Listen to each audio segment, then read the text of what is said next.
I was gonna wear my red knit hat with this outfit and it was gonna be cute, but I couldn't find it. So I'm wearing a bucket hat that is knit, but I did not make it. It is machine made, but it was my grandma's. So you're not allowed to not like it because it was my grandma's. Why is my first instinct to defend what I'm wearing? Every time I sit down on this couch and I have the camera on, I'm like, I gotta defend what I'm wearing because people aren't gonna like it.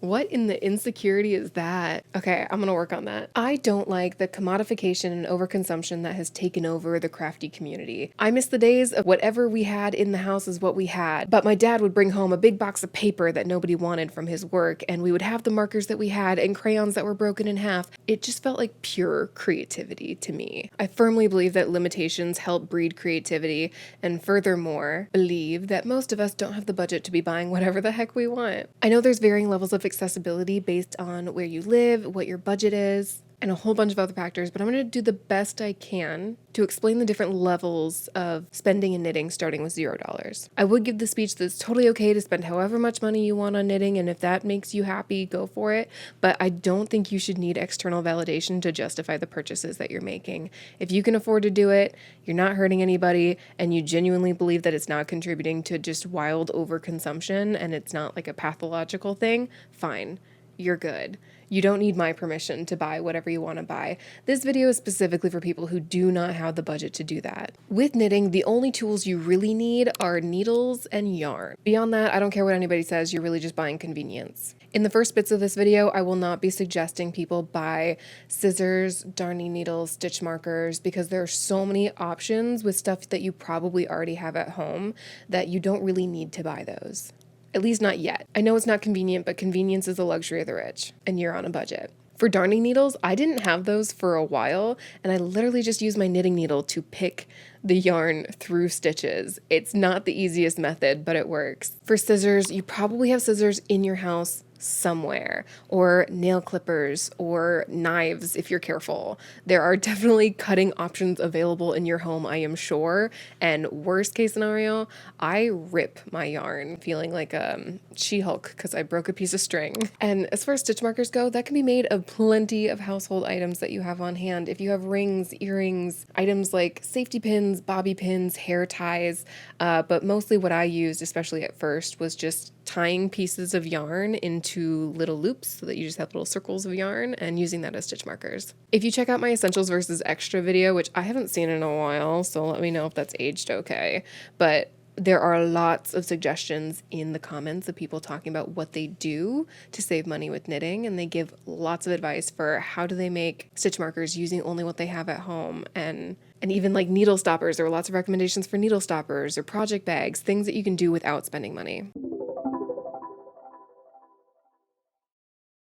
So let's start out with if you have a budget of $0, and I'm going to make some assumptions here. So assumption number one is you do not own any knitting supplies. Brand new to the craft, you don't have anything.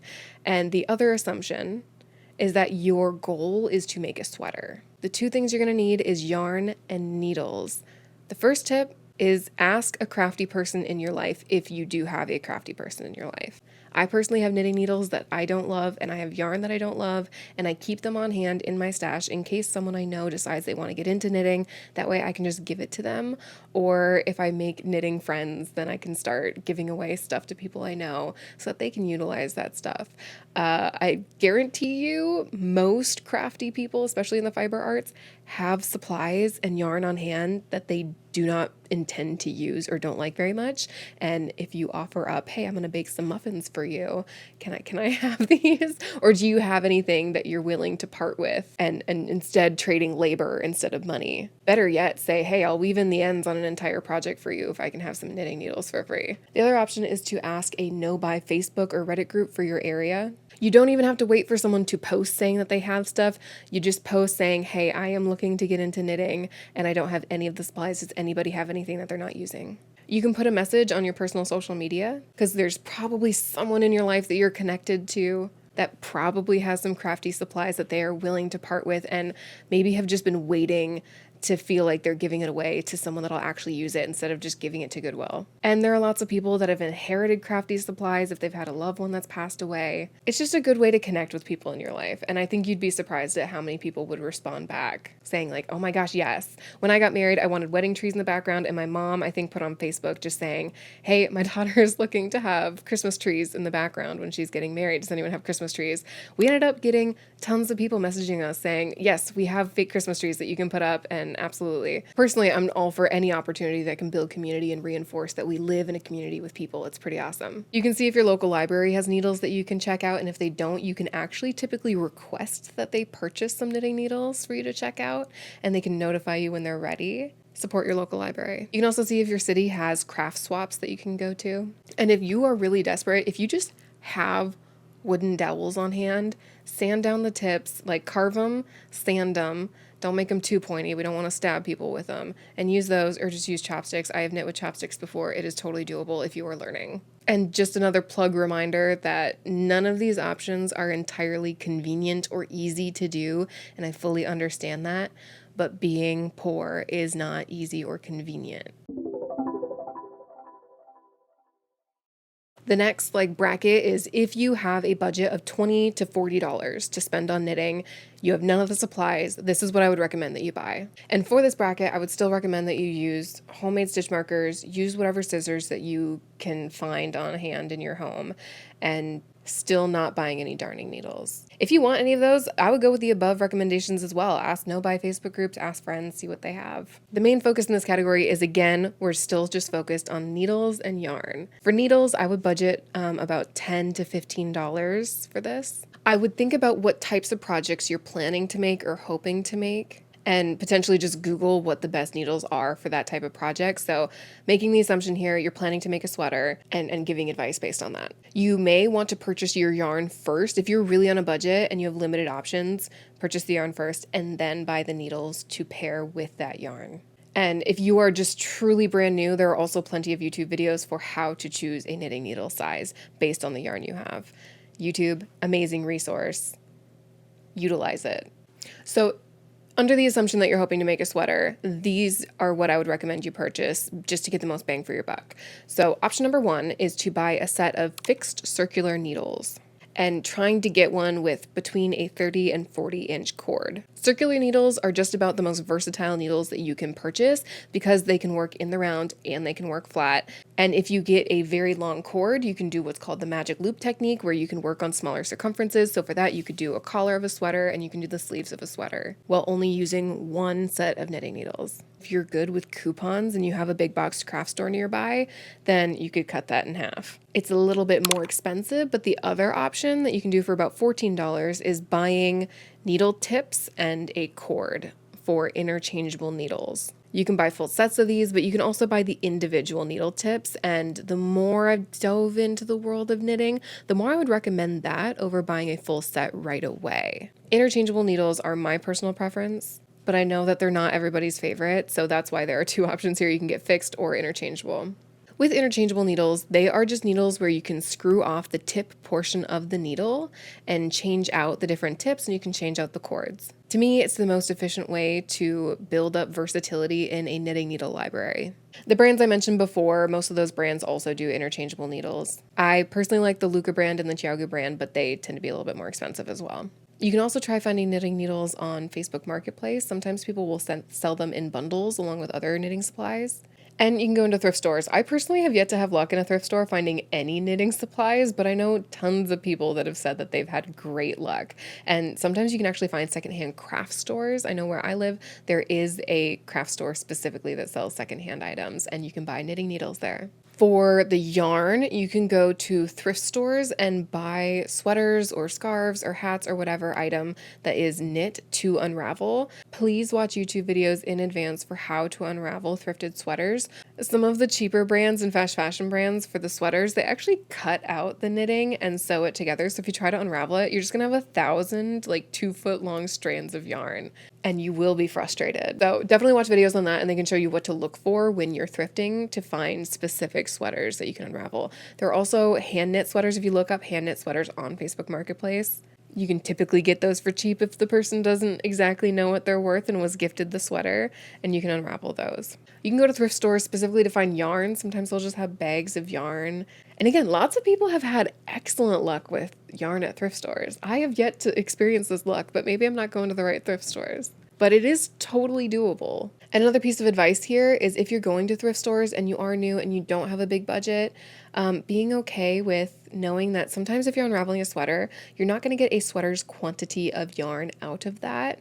And so maybe working on scrappy projects where you're unraveling smaller items and using all that yarn, or doing stripes where you can utilize scraps from multiple different yarns and sweaters if you're not able to buy like sets and balls of yarn in the same color, all the same brand and the same type. Facebook Marketplace is again a good resource for finding yarn, but I will say some people really overprice yarn on there and are trying to like get all the money back, so they'll sell them at market value. Whatever, they can do what they want. I just wish that there was actually more affordable yarn in my area, because every time I look on Facebook Marketplace, people are trying to get money. Practice general safety if you're new to the world of Facebook Marketplace. Don't pay in advance. If you're meeting up, meet up in public. And if you can, bring a friend or tell a friend where you're going and send them the profile of the person that you're meeting up with. You can clip coupons for big box stores that often have really big sales. So I bought the yarn to make this top, all brand new. Got it on sale at, I can't remember if it was Joann's or Michael's, and it's a cotton that's no longer sold, but this entire item cost about $6 in yarn, and I love it. And if you are really super duper on a budget and you're new to knitting, then I would go with cotton or looking for cotton-based yarns, because they're generally going to be more comfortable than using an acrylic or plastic-based yarn, and cotton tends to be fairly affordable. Okay, we're on to the next budget bracket, which is the $50 to $100 range. This is where we're going to focus more on the tools that you're going to want and less about the yarn. So I would circle back to the previous bracket for the advice on the yarn. And if it were me, I would put this money more into tools. For needles, if it was me, I would plan to build up my arsenal of interchangeable knitting needles. So I would buy needle tips in the sizes I feel like I'm going to use the most, and a couple different cord lengths. Everyone has different needle size preferences, but for me, if I'm starting from scratch, I would go with like a 3.5 millimeter, a 4, 4.5, and a 5, and that'll get me pretty far. But I think a lot of people tend to go like a little bit bigger or thicker, so maybe sizing that up a little bit more. So I would get 4 to 5 needle tips, and I would get maybe 2, 3 different cord lengths. Additional tools at this point, I would go for buying scissors just to have with your crafty stuff. This can be like kids' craft scissors, or my mom actually used baby nail clippers, which are like little tiny scissors so that she could bring them on an airplane. I don't know if you can still bring those on an airplane, but she could at the time. At this point, I would get a set of darning needles. You can usually get a set of them for like $5. Same thing with stitch markers, and same thing with a measuring tape or a ruler of some sort. Each of those you can usually get for $5 or less. So I would budget about $20 for the additional tools like the baby nail clippers or scissors, darning needles, stitch markers, measuring tape. Each of those you can get for about $5. So I budget about $20 for that. I would budget $30 or $40 to get the different needle tip sizes and cord lengths, and then whatever money I have left over, spending that on yarn. If you take care of your tools and you don't really lose them very easily, they can last you forever. And further down the road, you can spend more of the money that you have available on yarn instead of additional tools. Just general tips for people on a budget. Number 1, stay off social media. Avoid videos to the tune of 10 knitting tools you absolutely need. Those videos are great for people that have disposable income to just throw around and they want to spend more on this craft. But if you're not that person, don't be watching those videos. You know this, I know this, but if someone is giving you something for free, be nice about it. Offer to maybe make them something, give them a thank you card. No one writes thank you cards anymore. It's so sad. 3, keep an eye on sales, coupons, and trying not to get distracted by other stuff just because it's on sale. So you have to be really blinders on in the store with your list. We cannot be impulse purchasing in this economy, okay? 4, if you are new to this hobby, let me be the first one to tell you, don't spend a lot of money on it when you're first getting into it. I know that's all of our impulses. That's a lot of us. That's me. With different hobbies, I would always spend like the most amount of money to get into that hobby because I felt like I needed all the stuff and then I can really start. And then I would realize I don't actually like the hobby, and it was really dumb of me to do that. 5, don't buy solutions to problems you don't have. If you're not winding up hanks of hand-dyed yarn every day, you don't need a Swift and a winder, especially if you're on a budget. If your stitches aren't falling off the needles while you're storing away your project, you don't need needle tip stoppers. There are countless different examples of this that I cover in my Essentials versus Extra video. There is so much you can buy in the world of knitting, and just a healthy reminder, the only thing you need to knit is needle and yarn. Everything else is extra. Tip number 6, question mark, unravel, unravel, unravel. I have lots of finished objects in my closet at this point, and there are so many that I look at and I'm like, you're not quite perfect, but you could be. And given enough time, I feel okay unraveling those projects and starting them all over again. And the idea of doing that makes me so happy because I'm getting use of the yarn that I already purchased. I'm perfecting the items and seeing myself improve at my craft. And I'm spending way less money on yarn because I'm busy unraveling stuff. This was a project where it was a sweater that I never wore because it just did not fit me quite right.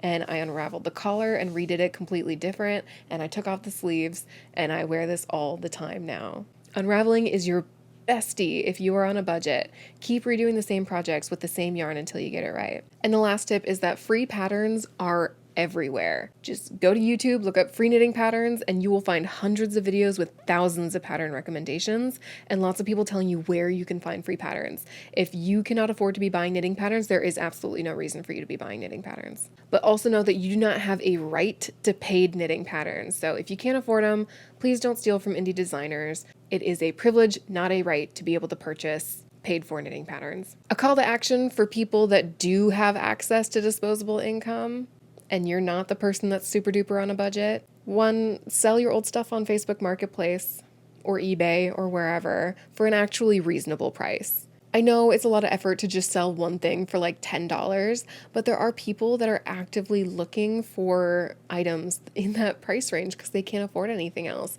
And I like the idea of being the person that can provide that. 2 is if you have knitting supplies that you're not using or you can afford to buy more, donating knitting supplies to schools, community centers, or like nursing homes, I think would take them. 4, let it be known to people in your life that you are a safe space in the world of the hobby, and that if somebody wants to learn, you are a person that they can come to. I personally bought a whole bunch of like not very expensive knitting needles, and anytime I have yarn in my stash that I'm not very excited about, I also bought a bunch of little cheap project drawstring bags. So in my drawstring bags, I put in a set of knitting needles and yarn that can go with those knitting needles, tighten up the drawstring bag, and I have 10 of these little like knitting kits.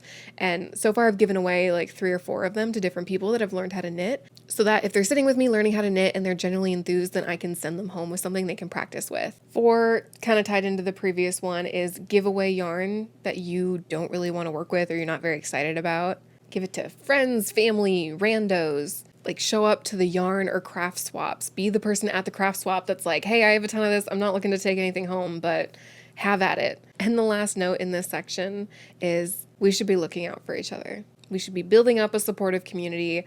I refuse to hate the world. I am trying my best and refusing to think that people are the worst. And if I want to see a community that actually cares about each other, I need to be part of that. I need to be contributing to that culture. So if you're a person that's not super on a budget, you don't need to be doing all of these things, but maybe pick 1 or 2. Or if you have money, not being the dick that's selling your yarn for the exact same price that you bought it at or more on Facebook Marketplace, hoping to make a profit. To me, financial greed is not something to be proud of.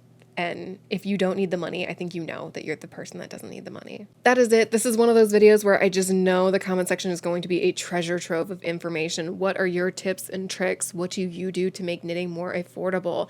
This can be an accessible hobby. We have way too many people saying that this is a really expensive hobby, and that's because it can be. But literally every hobby can be an expensive hobby, but it doesn't have to be.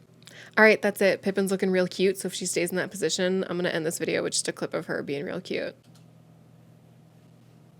Are you so sleepy after being a frickin' menace all morning? I bet.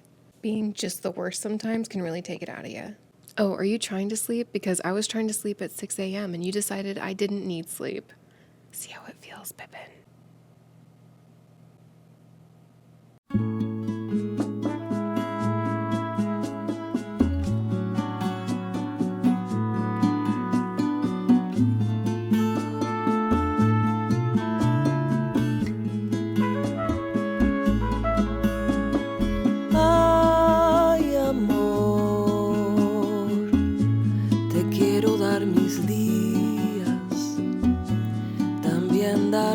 snow.